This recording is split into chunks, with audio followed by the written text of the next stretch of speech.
اب بڑی سخت آیات آ رہی ہیں، وَلَوْ تَقَوَّلَ عَلَيْنَا بَعْضَ الْأَقَاوِيلِ، اگر یہ نبی ہماری طرف کچھ ایسی باتیں منسوب کر دیں جو ہم نے ان پر وحی نہیں کی،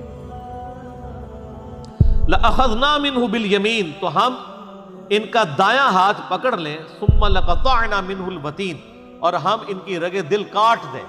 اگر یہ نبی اپنی مرضی سے کوئی بات آپ لوگوں تک پہنچائیں جو اللہ نے وحی نہ کی ہو، تو ہم پھر نبی کو بھی نہیں چھوڑیں گے، دائیں ہاتھ پکڑ کے ان کی رگے جہاں کاٹ دیں گے۔ فَمَا مِنْكُمْ مِنْ أَحَدٍ عَنْهُ حَاجِزِينَ، پھر تم میں سے کوئی ایک بھی ایسا نہیں ہوگا جو ہمیں اس عمل سے روک سکے۔ یہ بظاہر الفاظ تو نبی علیہ السلام کو ٹارگٹ کر کے کہے گئے ہیں، لیکن بیسیکلی کافروں پہ یہ غصہ نکالا گیا ہے کہ تم یہ سمجھتے ہو کہ یہ خود سے کلام بنا کے ہماری طرف منسوب کر دیتا ہے، ایسا نہیں ہے، ان کی یہ جرت ہی نہیں ہے کہ یہ خود سے کوئی کام کر سکیں، اگر یہ کریں تو ہم ان کی رگے جہاں بھی کاٹ دیں۔ اچھا، اور پھر لوگوں میں سے کوئی بچانے والا نہ ہو اس پیغمبر کو، یہ بفرض محال ہے کہ اگر ایسا ہو، ایسا تو نہیں ہوا۔ انہی آیات کا سہارا لیتے ہیں قادیانی لوگ، اور وہ کہتے ہیں کہ اگر غلام احمد قادیانی نے جھوٹا دعوی نبوت کیا ہوتا تو اللہ تعالیٰ اس کا دایاں ہاتھ پکڑ کے اس کی رگے جہاں کاٹ دیتا، تو چونکہ غلام احمد قادیانی دجال کے ساتھ ایسا معاملہ نہیں ہوا، لہذا اس بات کا یہ ثبوت ہے کہ وہ معاذ اللہ پیغمبر ہے۔ تو یہ اکثر وہ سوال بھی اٹھاتے ہیں ان آیات کی روشنی میں۔ تو یاد رکھیے گا، یہ قرآن پاک نے اصول بیان کیا ہے ان لوگوں کے لیے جو اللہ کے پیغمبر ہوں، جو پیغمبر نہیں ہے ان کے لیے اصول بیان نہیں ہوا، وہ تو کذاب ہے، ان کے لیے اصول یہ ہے کہ ان کے ساتھ معاملہ امت کرے، وہ امت کی ڈیوٹی ہے۔ مسیلمہ کذاب نے جب دعوی نبوت کیا تو بخاری مسلم میں حدیث ہے کہ نبی علیہ السلام نے ایک خواب دیکھی تھی کہ ان کے ہاتھ میں 2 سونے کے کنگن ہیں، اور آپ فرمایا میں نے خواب میں پھونک ماری تو وہ غائب ہو گئے۔ اس کی تعبیر میں نے 2 جھوٹے پیغمبروں سے کی ہے، ان میں سے ایک مسیلمہ کذاب تھا، اور بخاری مسلم میں آتا ہے نبی علیہ السلام کی مبارک زندگی میں اس نے حضور کو ایک خط بھی لکھا کہ ہم نبوت آپس میں شیئر کر لیتے ہیں، کچھ ایریے پہ تم نبی بن جاؤ۔ اس نے سمجھا کہ یہ مطلب ایک بندے نے دعوی نبوت کیا اور اس کو عرب کی سرزمین پہ غلبہ ہو گیا ہے، تو یہ بھی ایک ذریعہ ہے بادشاہت حاصل کرنے کا۔ ان کو کیا پتا تھا؟ اسی لیے دیکھیں نا، نبی علیہ السلام کی وفات کے فوراً بعد کتنے لوگ مرتد ہو گئے تھے اسلام سے، اور دعوی پیغمبری، ایک عورت نے بھی جو ہے وہ دعوی پیغمبری کر دیا تھا۔ انہوں نے سمجھا اچھا یہ بھی ایک طریقہ ہوتا ہے کہ ایک جماعت کے ساتھ لوگ اکٹھے ہو سکتے ہیں اور وہ اتنا بڑا غلبہ عرب کی سرزمین میں حاصل کر سکتے ہیں، تو ٹھیک ہے ہم بھی ایک چیک کر کے دیکھ لیتے ہیں۔ لیکن وہ تو اللہ کی تائید تھی، تو خلفائے راشدین نے ان کے خلاف قتال کیا، سیدنا ابوبکر صدیق رضی اللہ تعالیٰ عنہ علیہ السلام نے۔ تو سیدنا ابوبکر کو کسی نے قرآن کی آیت پڑھ کے نہیں سنائی ہے، یہ تو قرآن میں لکھا ہے جو جھوٹا پیغمبر ہوگا تو اللہ تعالیٰ خود ہی اس کو تباہ و برباد کر دے گا۔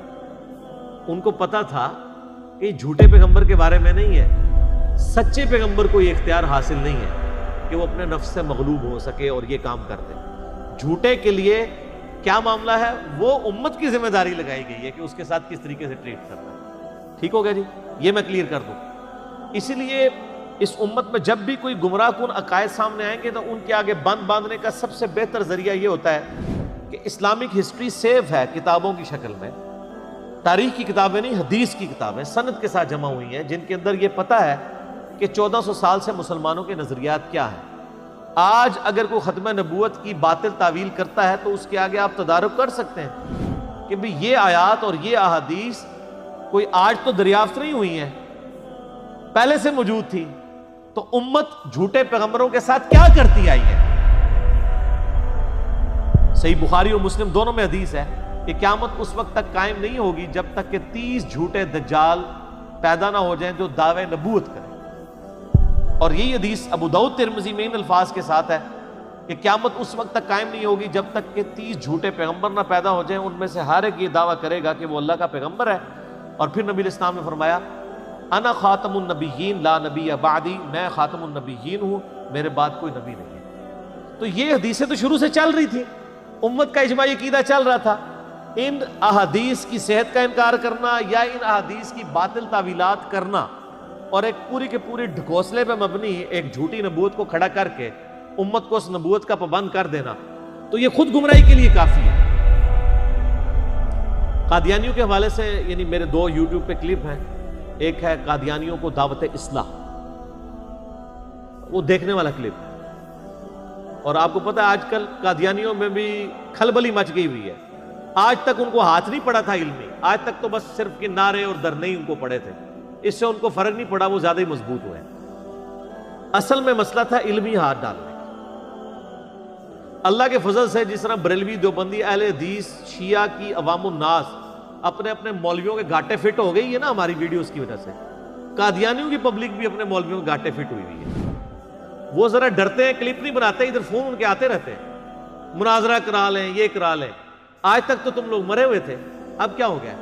ان کی عوام کو پتہ چل گیا کہ جو دو چار انہوں نے لیم ایکسکیوزز پکڑے ہوئے تھے نا کہ جی اگر ہمارے بابے نے کلمہ پڑھایا تو وہ دیوبندیوں کے بابے نے بھی پڑھایا ہوا ہے، بریلویوں کے بابے نے بھی پڑھایا ہوا ہے، انہوں نے کیوں نہیں غلط کہندے؟ تو ایک گل منو کر سکتے ہیں نا. تو میرا وہ کلپ آ گیا ہے، قادیانی دعوت حق کیوں نہیں قبول کرتے. وہ کلپ لاکھوں لوگوں نے دیکھا ہے. اس کلپ کے بعد مسلمان بھی پریشان ہے اور قادیانی بھی پریشان ہے. مسلمان یہ پریشان ہے کہ ساڑھے بابے کی کر کے گئے نے، اور قادیانی اس لیے پریشان ہے کہ ہمارے بابوں نے جو ہمیں ان کے بابوں کی کہانیاں کرائی تھی تو یہ تو دونوں کے بابوں کو غلط کہہ رہا ہے، تو پھر یہ ٹھیک کہہ رہا ہے. مقدمہ مانا گیا. تو یہ علمی طریقہ تھا. پرسیکیوشن کوئی طریقہ نہیں ہے کہ آپ کسی مقطع فکر سے اختلاف کریں اور کہ جی اس کو قتل کر دو اور یہ کر دو وہ کر دو، یہ کوئی طریقہ نہیں. تو یہ آیات، اچھا یہ آیات میں نے ایک اور کریٹیکل لیکچر دیا ہے، عصمت انبیاء کے عقیدے پہ شبہات کا تحقیقی جائزہ، مسئلہ نمبر 88A اور B.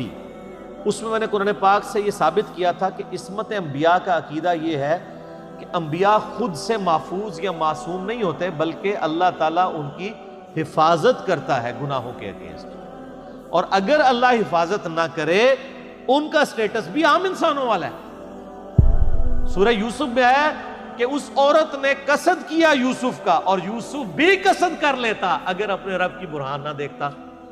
تو یوسف کے اندر اس کا مطلب ہے وہ یعنی کیپیسٹی موجود تھی قصد کرنے کی، وہ بچ کیوں گئے؟